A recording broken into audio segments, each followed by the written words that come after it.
балдар. Мен Мұратжанова Батчина Тыныбековна Балықчы шаарындагы Кычан Жакыпов атындагы жалпы орто билим берүү мектебинин география мугалими.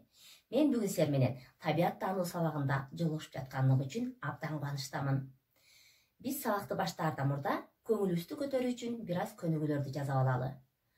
Ал үчүн абада айлана чебиз.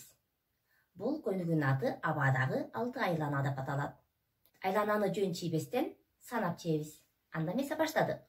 1, 2, 3, 4, 5, 6. Ушул эле көнүгүүнү балдар бир аз татаалдаштырып, орусча кошуп санасак болот. 1, 2, 3, 4, 5, 6. Мына балдар, ушул эле көнүгүүнү дагы татаалдаштырып, англисче кошуп санасаңар болот.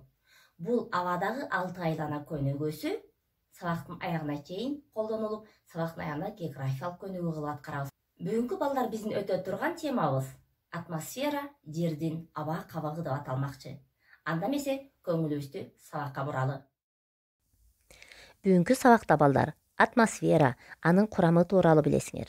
Тирүү организмдер үчүн атмосферанын мааниси канчалык экендигин түшүнөсүңөр. Биз дем алып жаткан кычкылтек кантип толукталып турарын практика жүзүндө далилдегенди үйрөнөбүз. Атмосфера бул жер планетасын сыртынан каптап турган аба кабыгы. Ал бир нече катмарлардан турат. Эң биринчиси тропосфера.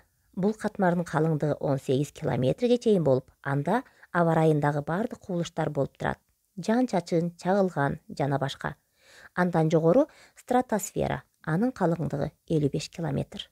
Стратосферадан жогору калган катмарлар орун алган. Алар мезосфера, термосфера жана экзосфера. Атмосферанын адамдын жашоосунда же болбосо жер планетасындагы тиричилик үчүн мааниси кандай экенин көрөлүк. Атмосфера аба катмары жердин кийими сыяктуу. Жерди өтө муздап, тоңуп калуудан жана өтө ысып кетүүдөн сактайт. Айда аба катмары жок болгондуктан күндүз анын бети 120 градус ысса, ал эми түнкүсүн 160 градус муздайт. Атмосфера планетабызды метеориттерден да сактайт. Ал болбосо метеориттер жерге жаагандай жаамак. Анткени метеориттер жерге учуп жеткенче абанын каршылыгынын таасири астында атмосферада күйүп жок болот. Атмосфера жаныбарларды жана өсүмдүктөрдү коркунучтуу космос нурларынан сактап турат. Жайында күндүзгү саат 11-ден 4-кө чейин ачык күндө көп жүргөнгө адамдын таасирине өтө зыян алып келет. Ушул учурда күндөн келген ультра кызгылт нурлар жерге көбүрөөк тарайт. Эң негизги мааниси жер планетасында жаныбарлар менен өсүмдүктөр, тактап айтканда тирүү организмдер абасы жок жашай албайт. Суу ичпей бир нече күн жашашы мүмкүн, а бирок аба жок, бир нече минутта гана жашайт. Атмосфера биз үчүн өтө маанилүү экенин билдик. Эми анын курамына кайрылып өтсөк. Аба деп жалпы атаганыбыз менен анын көбүрөөк бөлүгү, тактап айтканда 78% азоттон турат. Ал эми азыраак бөлүгү 21% кычкылтектен турат. Калган 1% башка газдардан, көмүр кычкыл газынан жана суу бууларынан турат. Ушулардын ичинен бизге эң керектүүсү кычкылтек. Бирок карагылачы, ал аз гана бөлүктү ээлейт. Атмосферадагы кычкылтек абанын курамында аз болгону менен баарынан көп керектелет. Автомобилдин, кемелердин, самолеттордун кыймылдаткычтарында, ошондой эле электростанциядагы мештерде отундарды күйгүзүү үчүн керектелет. Мисалы, 100 километр жүргөн автомобиль бир адамдын 1 жыл бою дем алууга керек деген кычкылтегин жок кылып коет. Эми элестеткиле, дүйнө жүзүндө канча автомобиль бар. Ошондой эле кычкылтек күйүү процессинде сөзсүз катышат. Кычкылтек жок жерде, вакуумда же болбосо космосто ширеңке чаксак күйбөйт. Себеби күйүү процессинде кычкылтек негизги ролду ойнойт. Кычкылтек дем алууда, от жагууда, адамдын чарбачылык ишинде канчалык көп керектелсе дагы, анын абадагы саны өзгөрбөйт экен. Демек кычкылтекти тооктоп турчу кандайдыр бир процесс бар экен. Ал эмне үчүн түгөнбөйт? Муну билүү үчүн тажрыйба жасап көрөлү балдар. Бул тажрыйбаны балдар өзүңөр да жасап көрсөңөр болот. Ал үчүн 2 шам алып, аларды суусу бар идишке салабыз да күйгүзүп коебуз. Андан соң 2 банка алабыз. Бир банканын ичине өсүп турган жалбырактуу өсүмдүктү коебуз. Булардын бардыгы күн жакшы жарык жерде туруш керек.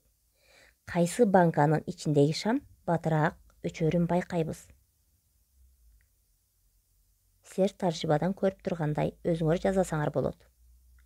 Албетте, өсүмдүгү жок банканын ичиндеги шам тез өчөт.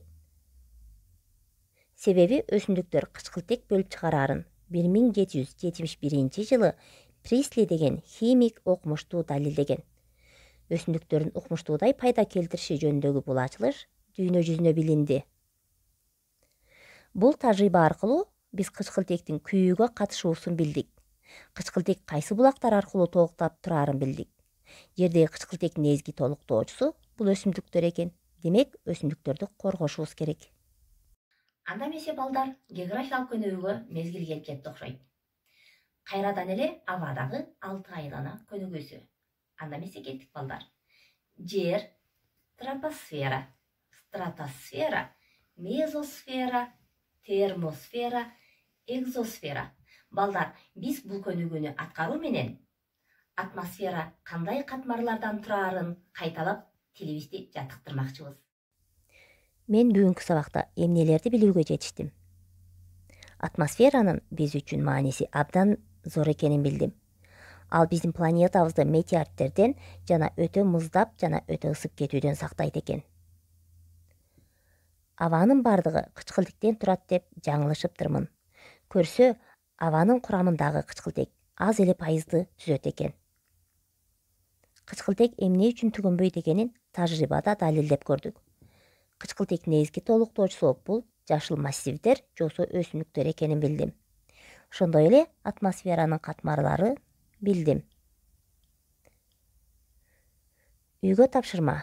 Жогорудагы жазылган суроолордун баарына жооп берүү менен менин жашоомдогу кычкылтектин мааниси деген темада сүрөт тартуу.